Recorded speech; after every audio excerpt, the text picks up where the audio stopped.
ថាកើតអីធ្វើមកដូចបែកសួរថាកើតអីសំដីដូចកែកហើយភ័យរឿងអីបោមកឡើងស្លេសួរថាកើតអីឯងកើតអីខ្ញុំនៅពីក្រោយខ្នងមានខ្ញុំជាគ្នាអ្នកណាជាមីទុកខ្ញុំវាយវាបង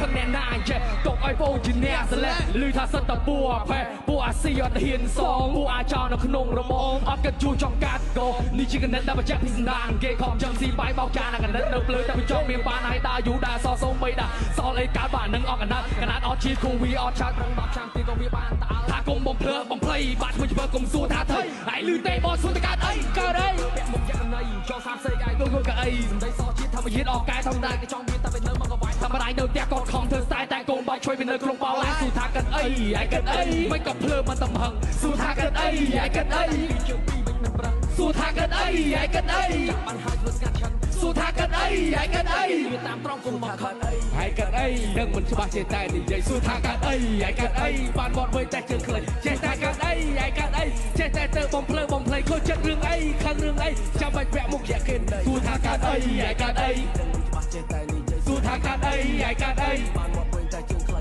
ចេះតែកើតអីកត់កើតអីចេះតែទៅបំភ្លើបំភ្លៃខូចចិត្តរឿងអីខឹងរឿងអីចាំបាច់ពាក់មុខជាគេ